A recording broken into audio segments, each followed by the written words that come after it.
This has got to be a first. Not having to go to Home Depot to get the shit that I need to get the job done. We've got washers. We've got flat washers. We've got lock washers right here. Plenty. We've got the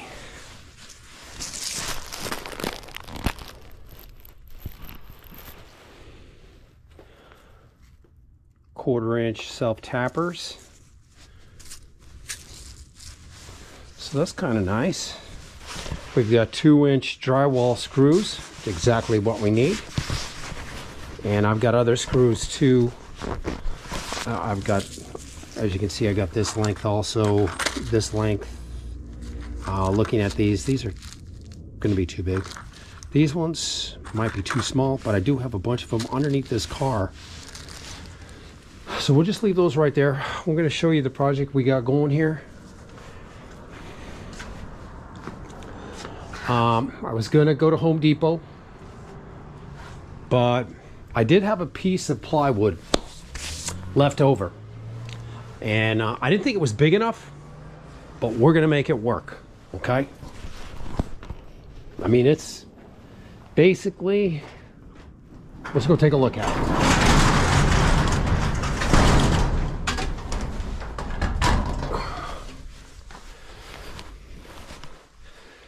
You know, the first trip to Idaho this year is going to be 2 mountain bikes and a dirt bike. And I've got Caliente and Cave Lake on my list, and it's the same thing. Quit digging holes back here, girl. I don't know what the fuck our problem is. Okay, anyways, I had this piece of plywood left over from cutting a piece to do this same project for my Kuat bike carrier. I made it a deck for it. I think it's in one of my previous videos, but we made a deck for it to carry 2 fuel cells and 2 generators. Now this particular deck is going to carry 4 fuel cells, 1 generator, and of course you have your dirt bike in this slot. You have your street mountain bike, electric mountain bike in that slot. The spigots for the gas cans are on the same side as where you fill up the Jeep. So this gas cans go on this side. Generator goes right here on this side, right there. And then of course, the bike goes right here. Now, to make it lighter, I may cut off a couple inches, I don't know. I don't have to do that until I actually install it and put the dirt bike on the other mountain bike, and then see where I need to set this mountain bike on the end here. So but it's nice. I've got all the self-tappers to do this, washers, flat washers, lock washers. I've got the wheelbase on the you guys are crazy. They want to go for a walk. The wheelbase on this bike that goes on the outside is 52 inches, and I've got 57.5. So the bottom of the wheel is going to be right here. The wheelbase to wheelbase, there'll still be about 2.5 inches, 2 inches of space from the end of the plywood to where it touches. So I wanted more than that, but we got what we got. Because not only that, it's going to make it lighter. You know, I was going to run the plywood all the way to the end here. It's not really necessary. There's plenty of room for a generator right here. As you can see, there's plenty of room. You don't really know how many fuel cells you can set right there until you actually put the dirt bike on. Certainly 3. 4 might be pushing it. If 3 is what it is, then that's what it is. So we'll ultimately cut this plywood. I will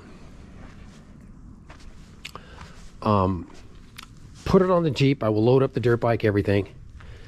and we'll see what we need to do to get the mountain bike on the end out here. I know you've seen videos. My last video, trip to Idaho, I was going to take 2 mountain bikes and a dirt bike, and I had one mountain bike leaning up against the rack on the Jeep, and it would have worked.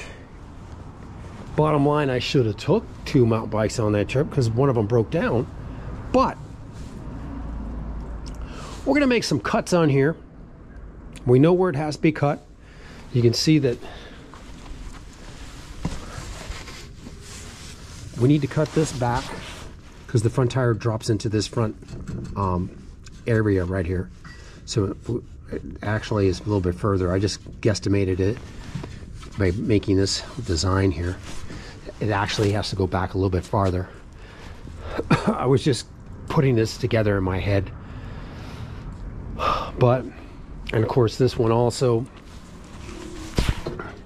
I believe the back tire rests right on top of this right here.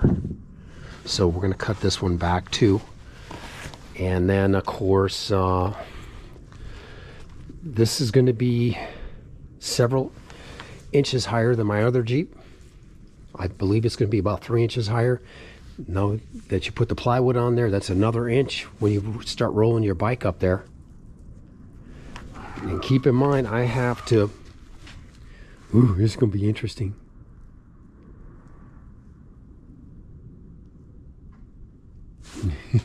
Because you have to roll your bike up and walk right here. Wow. Okay, this is going to be fucking harder than I thought. We're definitely going to cut several inches off of that. I see at least, I have to be able to roll the bike up right here. It's not going to be on the ground, gentlemen. It's going to be fucking, you know, probably 27 inches up in the ground, off the ground, and you're trying to roll your bike up. But you're going to have to put a small strip of plywood right here so that when this is wet and you're loading your bike, it doesn't want to slide. You know, you got to think of all possible scenarios. So we'll put a sliver of plywood right here, screwed on, so that when you push your bike up, the tire can't slide over and it falls into the stirrup.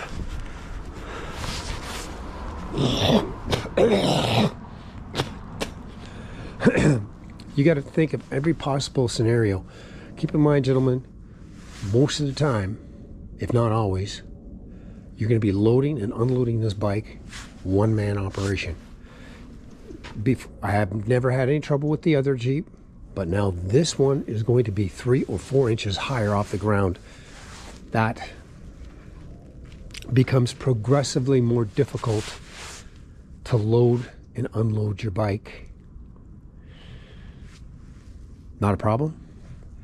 What you have to do is you have to look for places that make it easier, you know, where you're standing on, where the ramp is real low, less steep when you roll the bike up.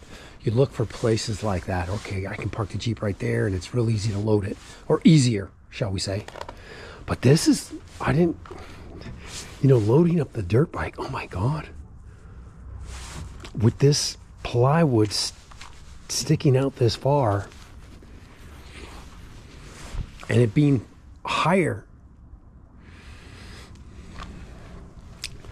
you know, the end of the center steel beam is right here where this tie down, T for tie down. So you can see that it's another 13 inches. Now, I see myself cutting that fucker. I can't cut too much. I mean, at the very most, I might be able to cut 2 inches, probably. It saves weight. And when I do cut it, it's going to be a piece that, when I cut this piece off, it's going to be a piece that you can put right here so that when you load your bike, it doesn't slide all over the place, if you know what I mean. Wow.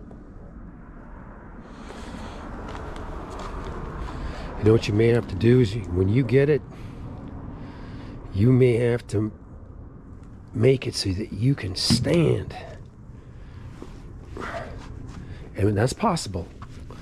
We'll be able to stand right here. There's a 2x4 underneath here. It's like a joist. So it gives this plywood more strength. You know what I'm saying? Because you can see it deflects very little. And all you're going to have on the end here is a 47-pound mountain bike. So, I mean, I can put half my weight on it and it doesn't deflect hardly at all. Watch. That's about half my weight probably. Certainly a third, which is how much the bike weighs. Give or take. But man, when you're rolling up the bike, it's going to be high. You may have to make it so you can step up and push it. When you're rolling it up, when your step up is right there, boom. Remember, when you step up here, you're going to be 2 feet off the ground. It's not like a 6-inch step like what you see right here. It's going to be up here. But in any case, don't see any issues. I will say one thing, guys. I gotta tell you, I got a jacket on, I got a vest on, and it is fucking cold out here. Oh yeah, so the generator will go here. Fuel cells will go here. You'll run a tie down strap between here and here, and then you'll probably run another strap right here. You're gonna have 3 tie downs on his fuel cells for sure. So one strap through, and then one strap over the top. That's just the way it has to be. I mean, I like running through here, but you can see there's no deck underneath the fuel cell, which in reality we really don't need that deck. All that does is add weight.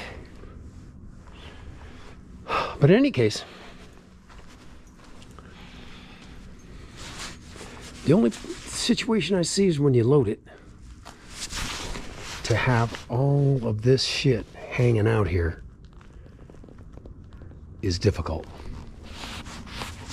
It's going to make it difficult to load the bike.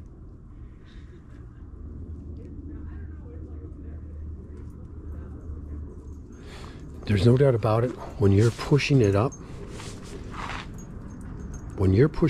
you may put something to step on here and then here. Boom. When you load it. And you may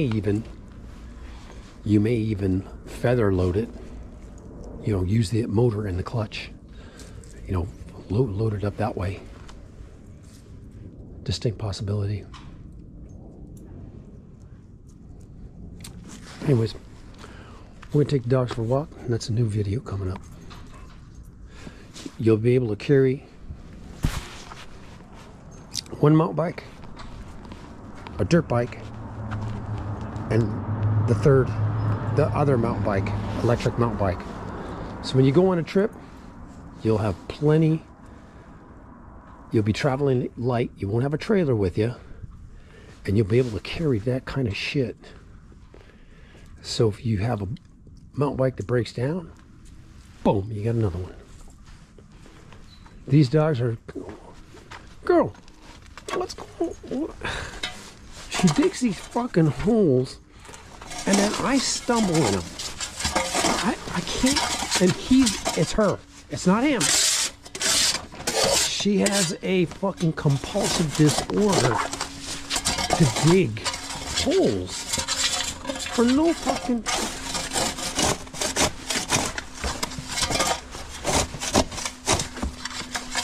for no particular reason. All over the place. That is a very, very vital place there. I have to walk through there, and I don't want to sprain my ankle on that shit. Alright guys, I'm going to shut this video down.